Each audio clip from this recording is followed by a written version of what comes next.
ఇక బ్యాక్ సంచలనం రేపిన ఆయేషా మీరా హత్య కేసు సిబిఐకి సవాల్గా మారింది. ఇప్పటికే కీలక ఆధారాలు ధ్వంసమైన నేపథ్యంలో సిబిఐ మొదటి నుంచి దర్యాప్తును ప్రారంభించాల్సిన పరిస్థితి ఏర్పడింది. పూర్తి స్థాయిలో ఈ కేసులో విచారణను వేగవంతం చేసేందుకు సిబిఐ ప్రయత్నిస్తోంది. ఇప్పటికే ఈ కేసులో అభియోగాలు ఎదుర్కొంటున్న పలువురిని సిబిఐ ప్రశ్నించింది. కృష్ణా జిల్లా ఇబ్రహీంపట్నంలో ఆయేషా మీరా హత్య జరిగిన దుర్గా లేడీస్ హాస్టల్ను సిబిఐ అధికారులు పరిశీలించనున్నారు. సిబిఐ విచారణకు ఇప్పుడు సదరు హాస్టల్ కీలకంగా మారనుంది. ఆయేషా మీరా హత్య జరిగిన ప్రాంతం నుంచి మా ప్రతినిధి రాజా రమేష్ గ్రౌండ్ రిపోర్ట్. విద్యార్థిని ఆయేషా మీరా హత్య కేసులో సిబిఐ జరుపుతున్న దర్యాప్తు అభియోగాలు ఎదుర్కొంటున్న వారిలో కలకలాన్ని సృష్టించినట్లయింది. రాష్ట్ర వ్యాప్తంగా 2007లో కలకలం సృష్టించిన ఈ కేసుకు సంబంధించి ఇప్పటి వరకు దోషులు ఎవరు అనేది ప్రశ్నార్థకంగా మారింది. అయితే ప్రాథమికంగా పోలీసులు అరెస్ట్ చేసిన సత్యంబాబు అనే నిందితుడికి సంబంధించి 8 సంవత్సరాల జైలు శిక్షను అనుభవించి ఆ తర్వాత సరైన ఆధారాలు లేవు అంటూ హైకోర్టు ద్వారా నిర్దోషిగా బయటపడ్డ వైనం ఒకసారిగా ఈ కేసులో అసలు దోషులు ఎవరనే ప్రశ్నను ముందుకు తీసుకొచ్చేది. అప్పట్లో పోలీసులు జరిపిన దర్యాప్తు అనేది ఇప్పుడు పూర్తి స్థాయిలో అందరిలో కూడా చర్చనీయాంశంగా మారింది. పోలీసులు చెబుతున్న దాని ప్రకారం సత్యంబాబు అనే నిందితుడు ఈ హత్యకు ప్రధానమైన కారకుడు అంటూ ఆ రోజుల్లోనే ఛార్జిషీట్ వేయటం జరిగింది. ఆ ఛార్జిషీట్ ప్రకారం చూసినట్టయితే మనం ప్రస్తుతం ఇబ్రహీంపట్నంలోని జాతీయ రహదారి విజయవాడ హైదరాబాద్ జాతీయ రహదారి పక్కనే ఉన్నాం. ఈ పక్కనే కనిపిస్తున్న ఏదైతే ఒక బడ్డీ కొట్టు ఉందో ఈ బడ్డీ కొట్టు దగ్గర సత్యంబాబు తరచుగా ఎక్కువగా ఉండేవాడు. అక్కడి నుంచి అతను హత్యకు దారి తీసిన లేడీస్ హాస్టల్ వైపు ఎప్పుడు పరిశీలనగా చూస్తూ ఉండేవాడనే ఆరోపణలు కూడా ఆ రోజుల్లోనే పోలీసుల నుంచి పెద్ద ఎత్తున వ్యక్తమయ్యాయి. ఈ హాస్టల్లో ఏం జరుగుతుంది, హాస్టల్లో ఎవరు ఉన్నారనే దాని మీద అతని యొక్క పరిశీలన ఉండటం వల్లే ఈ హత్యకు దారి తీసింది. హాస్టల్లో 2వ ఫ్లోర్లో ఒంటరిగా ఉన్న ఆయేషా మీరా కనిపించడంతో ఈ ఆమె మీద అత్యాచారం జరగటానికి అతని మనసులో ఒక కోరిక మొదలైంది అనేది పోలీసులు ఆనాడు దాఖలు చేసిన ఛార్జ్షీట్లో చెప్పడంతో ఒక్కసారిగా ఈ ప్రదేశం అంతా కూడా ఆనాడు పోలీసుల దర్యాప్తుతోటి పోలీసుల విచారణతోటి ఒక్కసారిగా వెలుగులోకి వచ్చింది.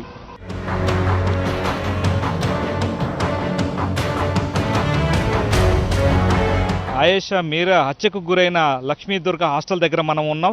ఈ హాస్టల్లోనే వసతి పొందుతున్న ఆయేషా మీరా దారుణంగా హత్యకు గురైంది. 2007 డిసెంబర్ 27వ తారీఖున ఆమె మృతదేహాన్ని గుర్తించడం జరిగింది. అయితే ఆ రోజున పోలీసులు తమ దర్యాప్తులో భాగంగా సత్యంబాబును అరెస్ట్ చేసిన సందర్భంగా పోలీసులు వెల్లడించిన వివరాల ప్రకారం చూసినట్టయితే ఈ హాస్టల్కి సంబంధించిన ఈ గోడ మీదనే సత్యంబాబు దాదాపుగా ఈ గోడను సెకండ్ షో సినిమా చూసిన తర్వాత ఇక్కడికి చేరుకొని ఇక్కడికి వచ్చి ఈ గోడను అతను ఎక్కినట్టుగా కూడా పోలీసులు తమ నివేదికలో పేర్కొనడం జరిగింది. ఈ గోడ మీదుగా మనం చూస్తున్నట్టయితే ఈ కింద కనిపిస్తున్న టాయిలెట్స్ ఏమైనా ఆ టాయిలెట్ రూఫ్ మీదకి చేరుకున్నాడు.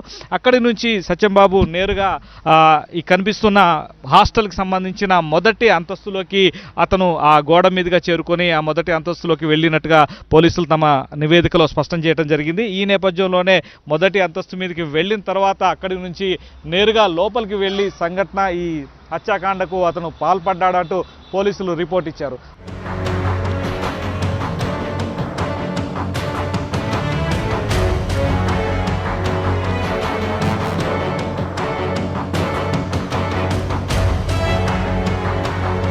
ఆ రోజున పోలీసులు ఛార్జ్షీట్లో వేసిన దాని ప్రకారం నిందితుడు పూర్తిగా ఫస్ట్ ఫ్లోర్లోకి చేరుకొని ఫస్ట్ ఫ్లోర్ నుంచి మెట్ల మార్గం ద్వారా సెకండ్ ఫ్లోర్కి వచ్చినట్టుగా కూడా తమ నివేదికలో చెప్పడం జరిగింది.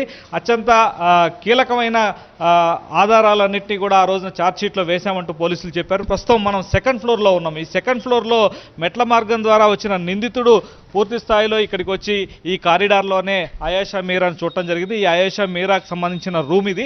ప్రస్తుతం మనం ఆ రూమ్ దగ్గరే ఉన్నాం. ఈ రూమ్లో ఉన్న ఆయేషా మీరా చదువుకోవడానికి బయటకు వచ్చిన నేపథ్యం కావచ్చు, మరేదైనా కారణం కావచ్చు, బయటకు వచ్చిన నేపథ్యంలో ఒకసారిగా ఆమె మీద దాడి జరిగింది అని చెప్పి పోలీసులు కూడా ఆ రోజున తమ నివేదికలో పేర్కొనడం జరిగింది. ఆ దాడి నేపథ్యంలోనే ఒకసారిగా ఆమె తలకు బలమైన గాయమైంది.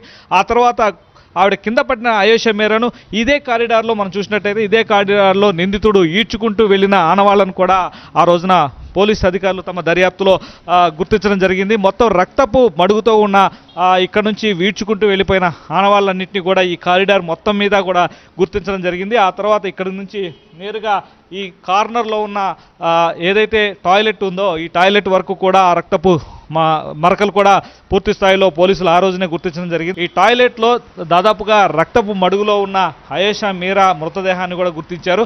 అయేషా మీరా పూర్తి స్థాయిలో ఇక్కడ పడిపోయి ఉన్న నేపథ్యంలో ఇక్కడ కనిపిస్తున్న ఏదైతే ట్యాప్ ఉందో ఆ ట్యాప్కి ఆమెకు సంబంధించిన చున్నీతోటి ఒక కాలుని కూడా పైకి లాగి ఆ ట్యాప్కు కట్టేసిన దృశ్యాలని కూడా ఆ రోజున పోలీసులు రికార్డ్ చేశారు. ఇక్కడి నుంచి అతను మళ్ళీ ఏ విధంగా ఎస్కేప్ అయ్యాడు అనే దానికి కూడా సేమ్ అదే పద్ధతిలో, అంటే తాను ఏ రకంగా కింది నుంచి పైకి సెకండ్ ఫ్లోర్కి వచ్చాడో అదే పద్ధతిలో తిరిగి అతను వెళ్ళిపోయాడని పోలీసులు తమ నివేదికలో చెప్తూ ఉన్నారు. అయితే సంఘటన జరిగినప్పుడు మొత్తం 12 మంది విద్యార్థులు ఇదే హాస్టల్లో ఇదే సెకండ్ ఫ్లోర్లో ఉన్నారు. ఈ 12 మంది విద్యార్థులు ఉన్నప్పటికీ కూడా ఎక్కడా కూడా అలికిడి లేకుండా ఒక నిందితుడు లోపలికి ప్రవేశించి ఒక విద్యార్థి మీద దాడి చేసి ఆ తర్వాత ఆ విద్యార్థిని తీసుకొని లాక్కుంటూ వెళ్ళి ఆమె మీద అత్యాచారం ఏ రకంగా జరిపాడనేదే ప్రశ్నార్థకంగా మారింది. అత్యంత సన్నిహితంగా ఈ రూమ్స్ కూడా మనం పరిశీలించినట్టయితే ఈ హాస్టల్ గదిలో ఉన్న ఈ రూమ్స్ అవి కూడా ఒకదానికి ఒకటి అనుసంధానంగా ఉన్న రూమ్సే. అంటే ఒక చిన్న అలికిడి ఒక రూమ్లో జరిగినా రెండో రూమ్లో ఉన్న వాళ్ళకు కూడా పూర్తి స్థాయిలో ఆ శబ్దం కూడా వినిపిస్తుంది. కానీ విచిత్రంగా అయేషా మీరా హత్య జరిగినప్పుడు 12 మంది విద్యార్థులు పక్కపక్క రూమ్లో ఉన్నా కూడా ఎవరికి కూడా దీనికి సంబంధించిన అరుపులు కానీ శబ్దాలు కానీ వినిపించలేదు అని చెప్పడమే ఈ కేసుకు సంబంధించి సందేహాల్లో ఒక కీలకమైన సందేహంగా మారింది. మరోవైపున దీనికి సంబంధించి కీలకమైన ఆధారాలంటే ఆ రోజున అయేషా మీరా హత్యకు గురైనప్పుడు ఆవిడ ధరించిన దుస్తులు, రక్తపు మరకలతోటి ఉన్న కొన్ని ఆనవాళ్లు, వీటికి సంబంధించి మాత్రం న్యాయస్థానంలో ఉన్న నేపథ్యంలో మహిళా సెషన్స్ కోర్టులో ఉన్న ఈ ఆధారాలని పూర్తి స్థాయిలో కోర్టు సిబ్బంది ధ్వంసం చేయడంతో ఆ కోర్టు సిబ్బంది 3 మీద కూడా కేసు నమోదైంది. ఇక ఈ కేసులో ప్రధానమైన అభియోగాలను ఎదుర్కొన్న సత్యంబాబుని దాదాపుగా 10 గంటల పాటు సిబిఐ అధికారులు విచారించారు. ఆయనతో పాటు మరొక వైపున కోనేరు రంగారావు మనవడు కోనేరు సతీష్, అబ్బూరి గణేష్, పవన్ వీళ్లను కూడా సిబిఐ అధికారులు సుదీర్ఘంగా విచారించడం జరిగింది. అదేవిధంగా గోడవల్లిలో ఉన్న కోనేరు సతీష్కి సంబంధించిన ఇంటిలో కొన్ని కీలకమైన ఆధారాలని, హార్డ్ డిస్కుల్ని, కంప్యూటర్స్కి సంబంధించిన వివరాలని, అదేవిధంగా కోనేరు సతీష్కి సంబంధించిన బ్యాంకు లావాదేవీలను కూడా పూర్తి స్థాయిలో వారు వివరాలన్నింటినీ కూడా పోలీసు అధికారులు కూడా తీసుకోవడం జరిగింది. సత్యంబాబు ఉన్నాడో సత్యంబాబు కూడా చాలా స్పష్టంగా సిబిఐ అధికారులకు ఇచ్చిన వివరణలో అతను చెప్పడం కూడా జరిగింది. తనను చంపుతాను, ఎన్కౌంటర్ చేస్తానంటూ పోలీసు అధికారులే తనను బెదిరించడం వల్ల విధిలేని పరిస్థితుల్లో తన చెల్లి అదేవిధంగా తల్లిని కూడా హతమారుస్తామంటూ పోలీసు అధికారులు బెదిరించారు. అందువల్లనే తాను ఈ కేసులో నిందితుడిగా అంగీకరణ తెలపాల్సిన పరిస్థితి ఏర్పడింది అంటూ సత్యంబాబు చెప్పిన పరిస్థితి ఒకవైపు కనిపిస్తుంది. మరోవైపున కోనేరు సతీష్కి సంబంధించి కూడా సిబిఐ అధికారులు అనేక ఆధారాలను కూడా తీసుకోవడం జరిగింది. కోనేరు సతీష్ మీద వచ్చిన అభియోగాల నేపథ్యంలో ఈ కేసు కోనేరు సతీష్ అతనికి సంబంధించిన మిత్రులకు ఉన్న సంబంధాల మీద కూడా విచారణ జరుగుతుంది. మొత్తంగా ఈ కేసుకు సంబంధించి పూర్తి విచారణ అనేది మళ్ళీ మొదటికి వచ్చింది. ప్రాథమికంగా సిబిఐ అధికారులు కింది స్థాయి నుంచి మళ్ళీ తిరిగి ఈ కేసుకు సంబంధించిన ప్రతి ఒక్క అంశాన్ని కూడా విచారణ జరుపుతున్నారు.